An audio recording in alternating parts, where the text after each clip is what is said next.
Hello, I'm Dr. Terry James Gingrass, and this is Dr. G's ADHD Chat, a show trying to make the world safe for ADHDers. I'm a clinical psychologist and a neuropsychologist, if you know what that means. and I'm also the parent of a couple of ADHD. Well, they're adults now, they were kids for a long time. And I will, from time to time here, I'm trying to provide some insight, some stuff I've learned over the years, some stuff that may not be in the textbooks about ADHD. And I have, like I said, I had two with ADHD.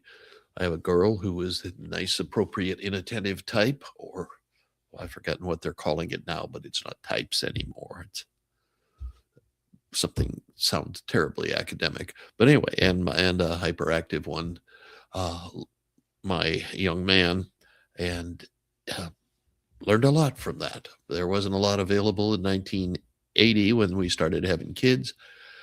So we learned a lot. I mean, they didn't even have the diagnosis till 1980, much less any research on it. So it was kind of a rough pull. Matter of fact, I had a couple of people who had postdoctoral training in pediatric psychology evaluate my young man, and oh, there's nothing wrong with him, just energetic. Oh, yeah, pretty energetic. Okay, the thing I wanted to kind of caught my, I read a lot of things about ADHD, obviously, and I was reading one thing about this lady who was talking about being late diagnosed with ADHD, and that now she was out trying to prove that other people were not right when they decided she wasn't very bright. And that's a problem that a lot of ADHDers have. Well, most do, because you're always told. Well, you're always criticized. First of all, I mean, ADHDers get criticized an incredibly high number of times. I've forgotten the last. I last read something. It was like 70 critical comments every day. Think about that. Think about trying to develop your, while you're just developing, and you're just a little tyke, and 70 people are criticizing you, or you're getting criticized 70 times every day. And you're trying to develop your personality, you're trying to develop your self identity, and people telling you you're doing this wrong and that wrong, and don't do that, and don't throw a temper tantrum, and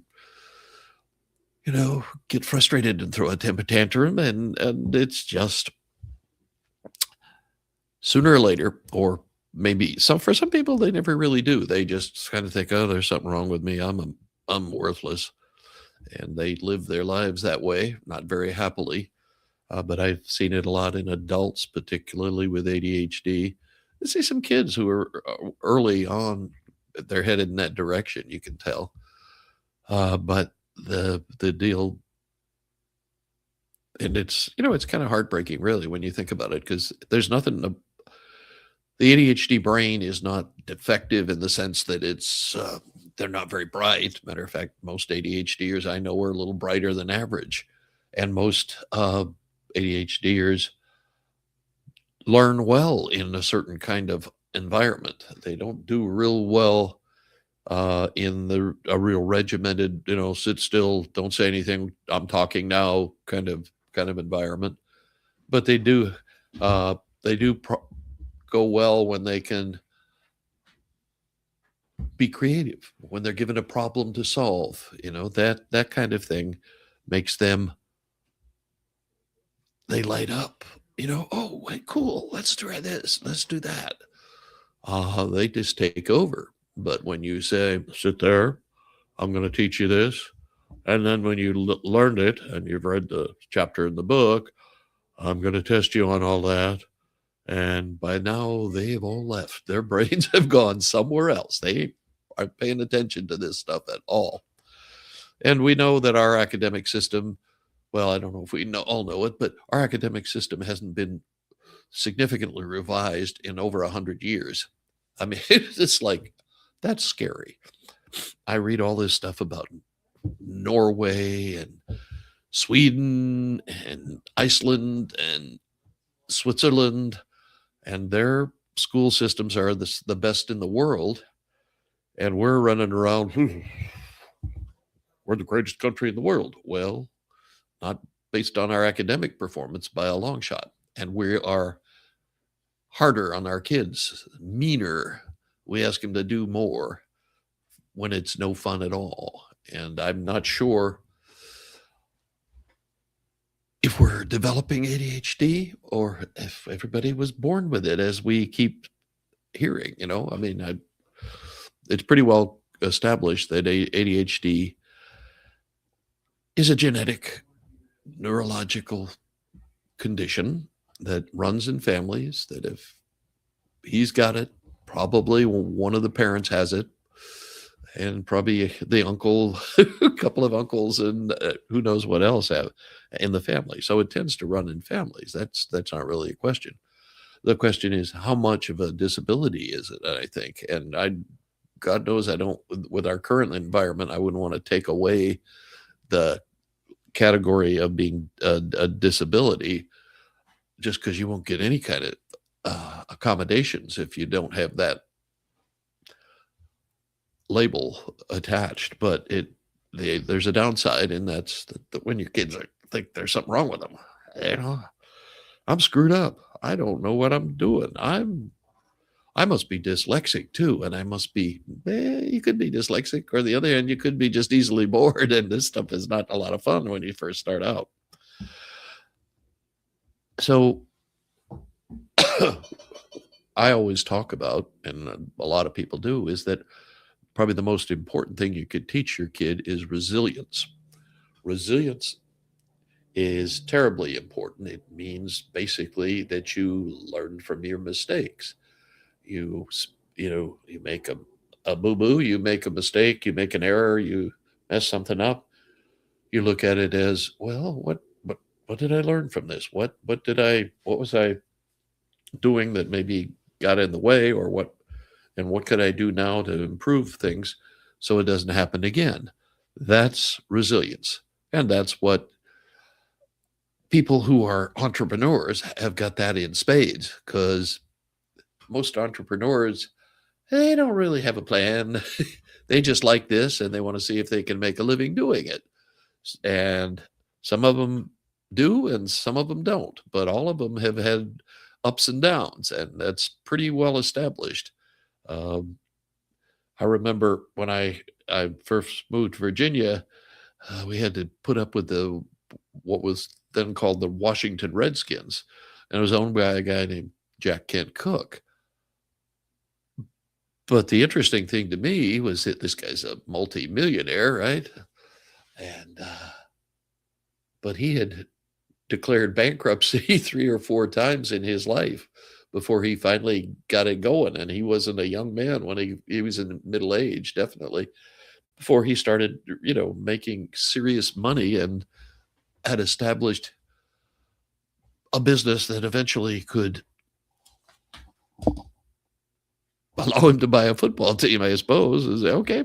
So for an ADHD kid, resilience, not giving up, those are things that you have to believe as a parent.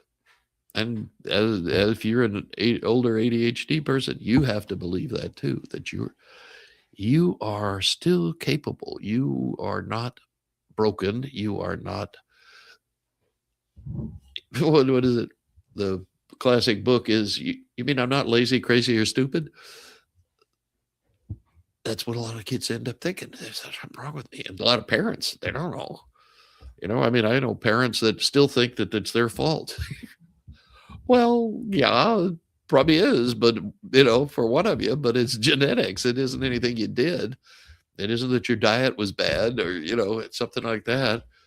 It was one of those little tricks with the chromosomes, and what are you going to do about it? Okay, you can't. And that's what you never want your kids to believe, that they are worthless or stupid or lazy. or there's something terribly, horribly wrong with them that they could never overcome and that they're going to be failures all their lives. No, no, that you can't let that be the way they think of themselves, because then, what's left but to give up. And yeah, well, anyway, but the thing you have to say is, okay, I can perform in certain environments. Some in other environments, I don't perform that well. I mean, in education, there are some schools, very few in this country, that do learning by project. That is ideal for ADHDers, where you learn about geometry by learning how to build a roof on a house, or I don't know, think of whatever other kind of thing you can think of, but it's that they're not having to sit there and just read a book over and over. Oh, these are the basic principles of geometry, and these are, they don't do well with that, and they start resenting it because they have a hard time doing it because their brain goes pew off in one direction or the other. So you have to learn that, okay, I am perfectly capable, but I need a certain kind of environment.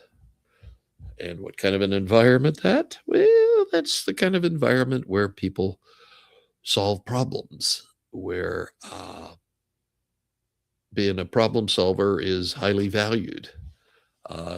They don't do well in a kind of a environment where they have to strictly conform and do a lot of boring, repetitive kinds of tasks. They just will not blossom that way. They want to be spontaneous. And ADHDers are spontaneous. They're creative. Sometimes they're a little loud, but they're basically, when you need a creative solution, they're the people you go to, and they see the pieces fit together in different ways. It's almost like it's a visual spatial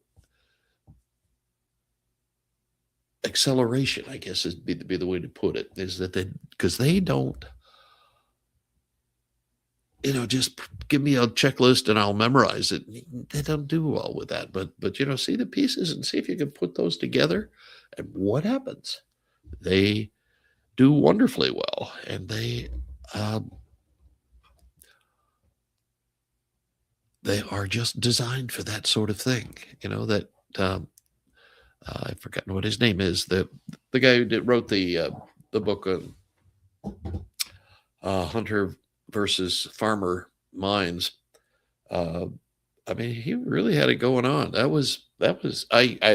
tell you the truth. Read the first time I read that book, I was like, oh, come on. But the more I've immersed myself in the ADHD world, the more I think, oh yeah, that's pretty close to true. I could see most of the ADHDers I've ever treated in my life would be much happier if they were leading the hunting party for the village and trying to track down a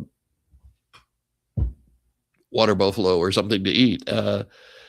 They have that kind of way of doing things, and in the right situations, they're also good leaders.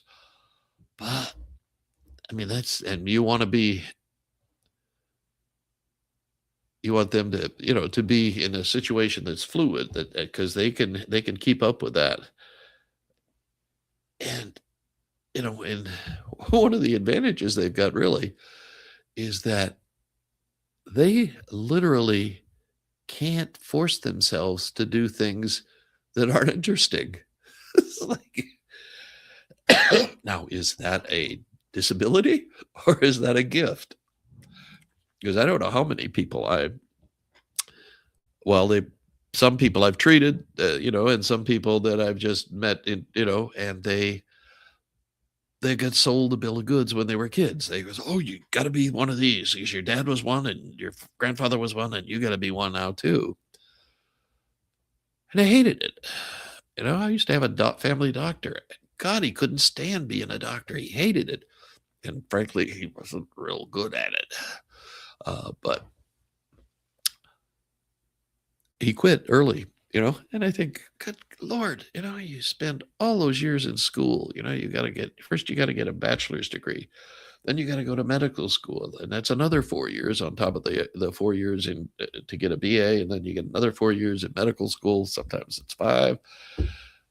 Then you've got residency years, and then if you want to specialize, you got another 3 or 4 years of training, and then you decide you hate it. Oh Lord! So, I mean, and I've seen that in pretty much all the professions. There are some people who went to law school and decided, oh my God, I'd rather take a beating every day than to have to do this for the rest of my life. So one of the few, well, not few, but one of the good things about ADHD is that it won't let you do that, probably. I mean, you really have to fight hard to do something you absolutely hate.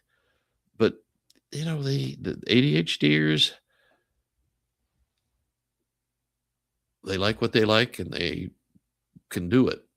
What they don't like, they have a hard time. They've got to play all sorts of mind games and word tricks and things to make themselves do something they really don't like.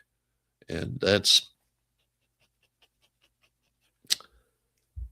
I don't know if that's a blessing or a curse, but I think it has potential to be either.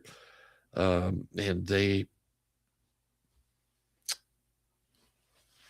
but they will never have the problem of, I spent 12 years, becoming a neurosurgeon, and now I find I can't stand it. But they will, if they find the right groove, the right thing, they will grab a hold of that and just eat it up. And you see a lot of, ADHDers, and we got a bunch of famous ADHDers out there. I think I said last week that I used to give out this list of famous people who had ADHD, because parents come in, and they, something wrong with this kid, and I told his teacher says he's ADHD. I don't know, and what does that mean? And but so they think that this kid is going to be a failure. He's either, he's going to go to prison, or he's going to be a bum, or he's going to do some menial job. And they know he's smarter than that. Part of the fiber of their being knows that he's got more going on than that. So they come in and they're kind of lost, and they say, so I would give them this sheet, all those people that are famous, and they're ADHDers. They've got ADHD. And you got some big time. You got a lot of artists. You've got a lot of musicians. You've got a lot of actors. You've also got a lot of theoreticians, if you will, like Einstein. And you got a lot of people who did really well in business. They built something from nothing, and they were able to achieve a great deal, but they were ADHD. The people who, let's see, Apple, airlines, just entrepreneurs in general, have a higher incidence of ADHD. I've seen different research that suggests that around 70 to 80% of entrepreneurs have ADHD. And I wouldn't doubt it a bit. Because what? You have to be creative. You have to be a problem solver. You have to be able to look at the situation and analyze and figure out, okay, what are the problems? What do people need help with? And that's, pretty much as simple as it can be for entrepreneurs. And once they figure that out and start their business, and then, then they probably need to hire somebody who's good at administration, because that won't be their strong suit. But the point is that they did very well when left to their own devices and left to use the gifts that they've got mentally, the ability to see what's going on in a real deep way, and the ability to respond rapidly, and the ability to not, I mean, the, I think, what do they say about entrepreneurs is that time is the enemy, and if you don't respond, the train will have left the station before you get moving. And ADHDers don't typically have that problem. They kind of are ahead of the game and moving before, well, before the proverbial train leaves the station. They move. They tend to respond rashly sometimes, and that's also, if your kid's going to be an entrepreneur, he better learn to be resilient. He better be ready to learn from his failures, from his mistakes or her mistakes. It's going to happen, but they learn a lot from that, and they go on, and eventually if they keep striving, gotta keep going, gotta keep trying, gotta keep picking yourself up and dusting yourself off and going. And if they do that, eventually they will find success. But it probably won't slow them down any. They're probably going to still be running around looking for the next thing to do, and that's okay. But I think the message for ADHD parents and people who are late diagnosed as ADHD adults, you're not broken. You are different. Maybe you were in a different tribe. I don't know. But your brain works a little differently. It still works just fine, but it doesn't like just sitting there, doing stuff because you were told to do it. Of course, I don't know if anybody really likes that, but a lot of people put up with it better than ADHDers do. So you, as parents, you have to teach your kid that they're perfectly good human beings. They aren't worthless, and they don't have horrible problems wrong with them. They just are not a great fit for what's going on in the classroom and in a large number of areas of society. But they can be very successful. And if you're an ADHD person yourself, you need to know that too, and you need to act like it, and you need to teach your kids like that.